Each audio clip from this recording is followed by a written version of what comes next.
बाबूराव बाबू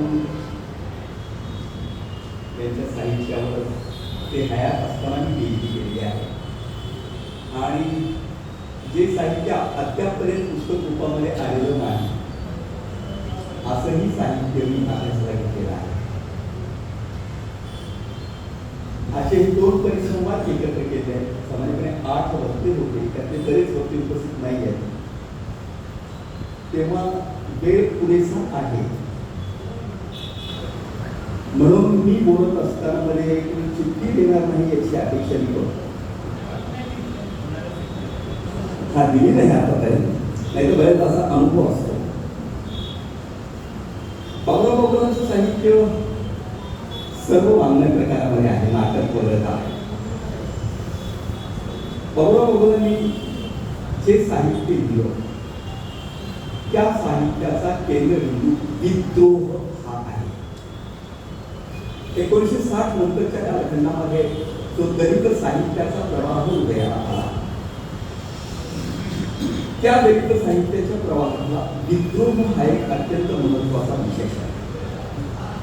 म्हणून मी या ठिकाणी मांडणी करत असताना विद्रोह संकल्पना काय आहे आणि बाबूराव बाबूलांच्या साहित्यातून विद्रोहाचा आविष्कार कशा पद्धतीने होतो आणि त्यांच्या साहित्यातून प्रकट होणारा विद्रोह काय साधू इच्छितो याची मांडणी मी या ठिकाणी फार विस्तारानं करणार नाही, परंतु त्यातल्या महत्त्वपूर्ण अशा प्रकारच्या बाबी आपल्यासमोर आल्या पाहिजे यासाठी मी मांडणी करतो. पहिल्यांदा आपण विद्रोह हा जो शब्द वापरला जातो दलित साहित्याच्या संदर्भात, दलित साहित्याच्या संदर्भातल्या ज्या चर्चा झाल्या, समीक्षा झाल्या, ती चर्चा आता त्याला दलित साहित्य म्हणू नये, त्याला आंबेडकरवादी साहित्य म्हणावं ही चर्चा आलेली आहे. आणि अलीकडच्या काळामध्ये दलित साहित्य हा शब्द वापरला जात नाही होत असताना आंबेडकरवादी साहित्य हाच शब्द वापरला जातो. फार मोठं डिस्कोर्स झालेलं आहे त्याच्यावर. परंतु प्रारंभीच्या काळामध्ये या साहित्याला दलित साहित्य हे नाव दिलं आणि त्यातून विद्रोह हा प्रकट झाला. परंतु विद्रोह ही संकल्पना जी दलित साहित्याच्या संदर्भामध्ये वापरली जाते ती संकल्पना नीटपणानं त्याची गोळीबंद नीट सैद्धांतिक मांडणी करायला हवी झाली नव्हती. बाबूराव बाबूलांच्या साहित्याचा विचार करत असताना माझ्या आकलनानुसार मी पहिल्यांदा विद्रोह संकल्पनेची सैद्धांतिक मांडणी केलेली आहे आणि विद्रोह मूल्य हे पुस्तक आहे माझ्या त्या प्रबंधाचं. विद्रोह संकल्पनेची मांडणी आहे आणि बाबूराव बाबूलांच्या साहित्यात कसा विद्रोह आहे याची आवृत्ती संपलेली आहे मागेच. हे पुस्तक बाजारात येणं आवश्यक आहे या निमित्तानं. पहिल्यांदा आपण विद्रोह काय संकल्पना आहे याच्या संदर्भामध्ये काही चर्चा करू आणि गंभीरपणाने चर्चा करू. आपण काही मनोरंजनासाठी आलेलो नाही, गंभीर चर्चा विचारमंथन करण्यासाठी आलेलो आहोत. विद्रोह या शब्दाचा शब्दकोशामधला अर्थ शत्रुत्व, वैर असा आहे आणि विद्रोह या शब्दामधून शत्रुत्व, वैर याचा सूचन होतो. परंतु केवळ तेवढं नाही. विद्रोह प्रकट करणं म्हणजे शत्रुत्व प्रकट करणं, वैर प्रकट करणं एवढाच मर्यादित अर्थ या साहित्यातून नाही. यापेक्षा अत्यंत व्यापक अशा प्रकारचा अर्थ विद्रोह या शब्दामधून प्रकट होताना मला दिसतो. कुणाशी तरी शत्रुत्व आहेच, वैर आहेच. अर्थात ते कुणाशी?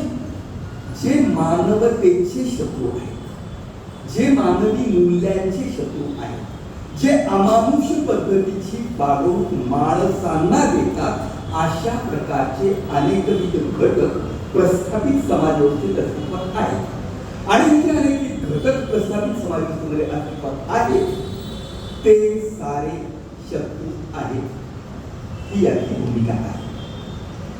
दलित साहित्याच्या संदर्भामध्ये विद्रोह हा शब्द वापरत असताना विद्रोह या शब्दाचा वापर अनेक अर्थांनी केलेला आहे.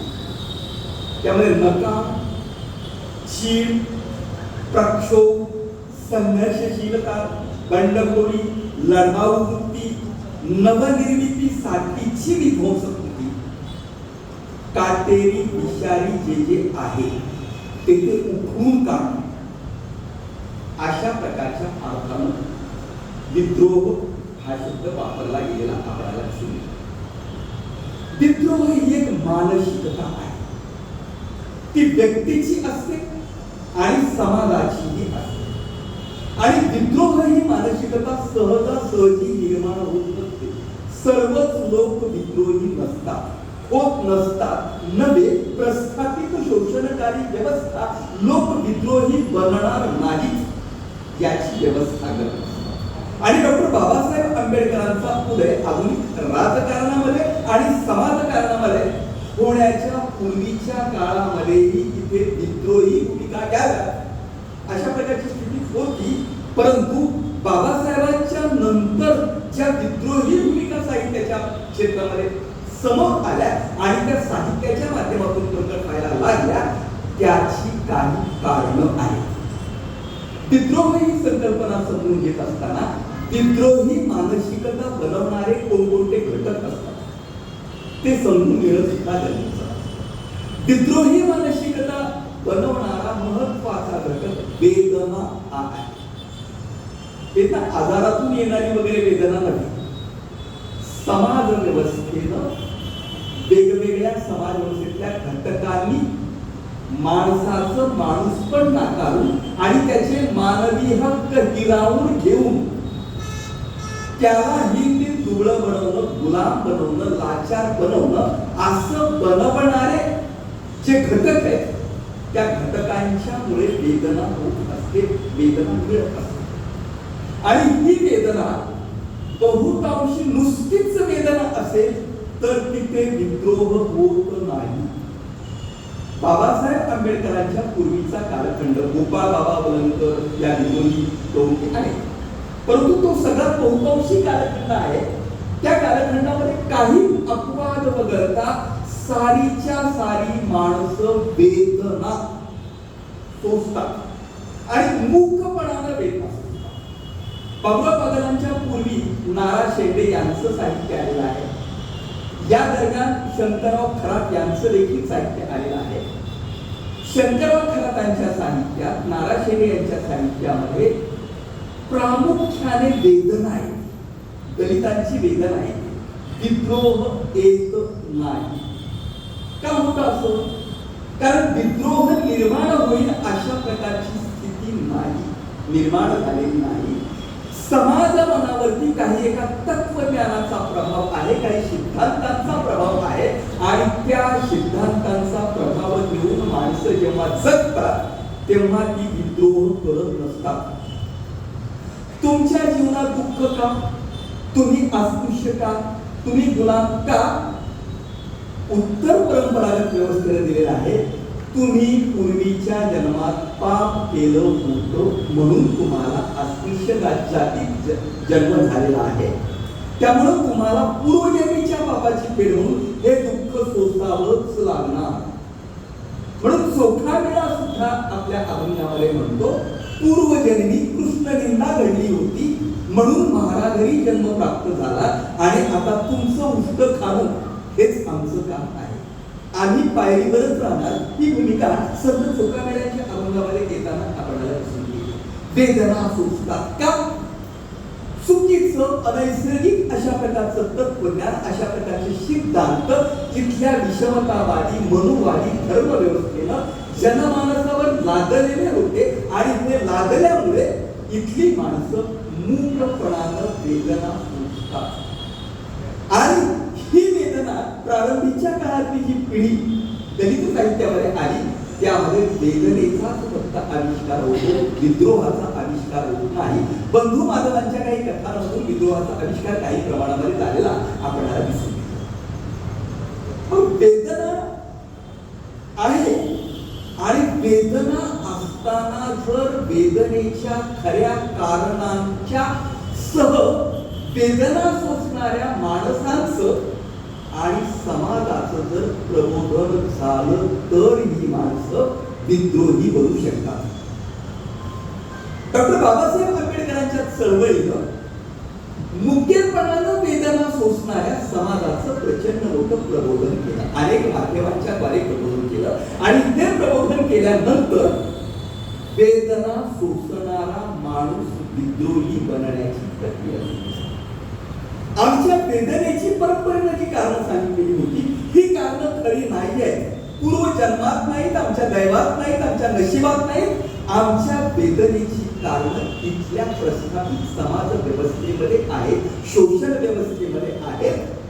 याचं भान बाबासाहेब आंबेडकरांनी नियतकालिकांच्या माध्यमातून, सभांच्या माध्यमातून आणि त्यांची प्रेरणा घेऊन आंबेडकरी शाहिरीच्या माध्यमातून जे प्रचंड प्रबोधन झालं, त्या प्रबोधनातून वेदना सोसणाऱ्या माणसांच्या मनामध्ये आपल्या देशात विद्रोही बीजांची पेरणी झाली आणि तिथून पुढे विद्रोही जाणीवा प्रकट होऊ लागल्या. विद्रोही जाणीवा निर्माण होतात तेव्हा माणसाला माणूस म्हणून असलेलं आत्मभान येत असतं. जोपर्यंत माणसाला स्वतःचं माणूस असलेलं आत्मभान येत नाही तोपर्यंत माणूस विद्रोही बनत नाही, प्रश्न विचारू शकत नाही. प्रबोधनातून आत्मभान येतं. डॉक्टर बाबासाहेब आंबेडकरांनी ती माणसं आहेत, तुम्ही ही माणसं आहात आणि म्हणून त्यांना जसे हक्क आहेत तसे तुम्हालाही आहेत, नैसर्गिक आहेत याचं भान दिलं. आणि हे भान दिल्यानंतर इथल्या पिढ्यानुपिढ्यापासून गुलामीचं जीवन जगणाऱ्या माणसांच्या मनामध्ये विद्रोह निर्माण होऊ लागला. आणि हा विद्रोह 1960 नंतरच्या साहित्यातून मराठीमध्ये मोठ्या प्रमाणामध्ये प्रकट होऊ लागलेला आपल्याला दिसतो. मी मगाशी म्हणालो विद्रोह ही एक मानसिकता आहे आणि विद्रोह ही जी मानसिकता आहे ह्या मानसिकतेची स्वतःची काही वैशिष्ट्ये आहेत. ती वैशिष्ट्ये आपल्याला नोंदवावी लागतात. काय वैशिष्ट्य त्याची? विद्रोही मानसिकतेचं पहिलं वैशिष्ट्य स्वातंत्र्येच्छा हे आहे. स्वातंत्र्यासाठी आसुसलेलं विद्रोही पण आहे. या वैशिष्ट्याचं जास्त विश्लेषण करण्याची गरज नाही. बुद्धी प्रामाण्यवाद हे या मनाचं वैशिष्ट्य आहे. त्याचबरोबर दंभ स्फोटक वृत्ती हेही विद्रोही मानसिकतेचं वैशिष्ट्य असतं. प्रक्षोभ हे वैशिष्ट्य असतं. नकार, बंडखोरी, लढाऊ वृत्ती आणि या विद्रोही मानसिकतेमध्ये एक करुणेचा झरा सुरू वाहत असतो. दुःखितांच्या बद्दलच्या करुणेचा झरा. आणि या मानसिकतेमध्ये मानवतेवरील निष्ठा हा एक महत्वाचा भाग असतो. विद्रोही मानसिकता ही प्रखर आशावादी असते. अशा प्रकारच्या विद्रोही मानसिकतेच्या व्यक्तींनी आणि समूहाने समाज जीवनामध्ये केलेला जो विद्रोह आहे तो विद्रोह साहित्याच्या माध्यमातून प्रकट झालेला आपल्याला दिसतो. हा जो विद्रोह आहे, हा जो प्रकट झालेला आहे, या विद्रोहाच्या संदर्भामध्ये आपल्याला संक्षिप्तपणाने जर मांडणी करायची असते तर थोडक्यामध्ये मी असं म्हणेन की विषमतावादी आर्थिक, सामाजिक आणि राजकीय परिस्थितीने माणसांवर लागलेल्या वेदनादायी जीवनाची प्रबोधन चळवळीच्या द्वारे जाणीव होऊन आत्मभान आलेले समाजवान किंवा स्वतःच्या बौद्धिक क्षमतेच्या आधारे प्रस्थापित समाजव्यवस्थेचे मूल्यमापन करून या व्यवस्थेतील दार्मिकता उघडी पाडते आणि या व्यवस्थेतील विचार आणि कृतींना नाकारून त्या व्यवस्थेशी संघर्ष करून ती व्यवस्था नष्ट करू पाहते आणि स्वातंत्र्य, समता, न्याय, बंधुता, मानवता या मूल्यावर आधारलेली समाज व्यवस्था निर्माण करण्याचा प्रयत्न करते. तेव्हा त्या व्यक्तीचं मन आणि त्या समाजाचं मन विद्रोही बनलेलं आहे असं आपल्याला म्हणता येईल. आबांनी आपल्या साहित्यामधून ज्या व्यक्तींचं आणि ज्या समाजाचं चित्रण केलेलं आहे त्या साऱ्याच व्यक्ती आणि सारा समाज विद्रोहाच्या जवळ पोहोचलेला नाही. बहुतांश माणसं बाबुरावांनी आपल्या कथेमधून आणि कादंबरीमधून चित्रित केलेली आहेत. ती माणसं पशु पातळीवरती जगणारी माणसं. इथल्या विषमतावादी व्यवस्थेनं त्यांना आत्मप्रतिष्ठा, सन्मान, माणुसकी, स्वातंत्र्य, समता, बंधुता काय असतं याच्यापासून कोसो दूर असलेल्या माणसांचं जीवन विश्व बाबुराव बाबुरांनी आपल्या कथांमधून मरण स्वस्त होत आहे. जेव्हा मी जात चोरली होती या 2 कथा संग्रहांमध्ये आणि इतर त्यांच्या कादंबऱ्यांच्या मध्ये, या 2 कथा संग्रहांच्या नंतर त्यांचा सूर्याचे सांगाती हा कथा संग्रही तिसरा अगदी अलीकडे आलेला आहे. तो जी.के. ऐनापुरे यांनी संपादित केलेला आहे आणि त्यांनी इतर अनेक कादंबऱ्या लिहिलेल्या आहेत. सूरचा उल्लेख झाला. सूर, त्यानंतर आघोरी नावाची त्यांची कादंबरी आहे. कोंडी नावाची अत्यंत महत्वाची कादंबरी आहे. सूर, आघोरी, कोंडी, आंबेडकर भारत भाग 1, भाग 2 आणि त्यानंतरच्या अजूनही पुस्तक रूपामध्ये आलेल्या नाहीत अशा काही त्यांच्या कादंबऱ्या आहेत. त्यात पावशा, पाषाण, सरदार या माझ्याकडे अर्धवट रूपामध्ये उपलब्ध आहेत. आजही त्या पुस्तक रूपात अजून आलेल्या नाहीत, परंतु या कादंबऱ्यांच्या मध्ये देखील विद्रोही जाणीवेचा आविष्कार झालेला आपल्याला मोठ्या प्रमाणात दिसतो. आता आपल्याला विद्रोह हा बाबुराव बाबुरांच्या साहित्यामध्ये आणि कथेमध्ये कशा पद्धतीने येतो आहे याचा विचार करायचा. पहिल्यांदा आपण बाबुराव बाबुरांच्या एकूण कथांच्या मधून विद्रोहाचा आविष्कार कसा झालेला आहे हे विचारात. हा जो कथांच्या मधून झालेला विद्रोहाचा आविष्कार आहे तो आविष्कार अनेक लेखकांनी तो थेट विद्रोह आहे, मोठ्या प्रमाणामध्ये आहे असं चित्रित केलेला आहे. तो विद्रोहाचा झेंडा घेऊन निघालेला आहे, विजय दिशेनं जातो आहे वगैरे अशा प्रकारची वर्णनं काही समीक्षकांनी त्यांच्या साहित्याच्या संदर्भात केलेली आहे. परंतु ती वर्णनं अति गौरव करण्याच्या भूमिकेतून केली आहे की अर्धसत्य आहे, काही वर्णनं असत्य देखील आहे. बाबुराव बाबुरांचं सारच्या सार साहित्य अशा पद्धतीचा काल्पनिक पातळीवरचा विद्रोह प्रकट करणारा आहे. तर बाबुराव बाबुरांचं साहित्य हे ज्याला जीवन वास्तवाचा भक्कम पाया लाभलेला आहे, जीवन वास्तवाचा भक्कम पाया लाभलेले हे साहित्य आहे. या जीवन वास्तवाचा भक्कम पाया लाभलेल्या साहित्यामध्ये काल्पनिकतेला थारा नाही आहे, तर ते वास्तव आहे. आणि बाबुराव बाबुरांच्या साहित्यातून प्रकट होणारा जो विद्रोह आहे हा विद्रोह वास्तवाला बदल देणारा नाही आहे. विद्रोह ही मानसिकतेची वैशिष्ट्ये आपण लक्षात घेतलेली आहेत की विद्रोहाला इथली समाज व्यवस्था संपूर्णपणे नष्ट करायची, नाकारायची. पण विद्रोह ही मानसिकता म्हणजे नकार, संताप, चीड, उद्वेग असा आपण समजतो. परंतु विद्रोह म्हणजे नकार, संताप, चीड, उद्योग, प्रक्षोभ आणि सारं काही नष्ट करणं. नकारासाठी नकार असं नसतं. विद्रोही मनाला जो संताप येतो, ती चीड येते आणि तिला उद्ध्वस्त करावंसं वाटतं, त्याच्या मुळाशी करुणेचा घडा असतो हे मी म्हणालो. आणि विद्रोही मनाच्या मध्ये एक नव समाज निर्मितीचं स्वप्न असतं. एखाद्या जमिनीमध्ये आपणाला जर सुंदर जोंधळ्याचं पीक घ्यायचं असेल, गव्हाचं पीक घ्यायचं असेल, तर त्या जमिनीमध्ये ती कसलीही असली तरी जोंधळ्याचं पीक पेरणं आणि गव्हाचं पीक पेरणं तर ते येणार नाही.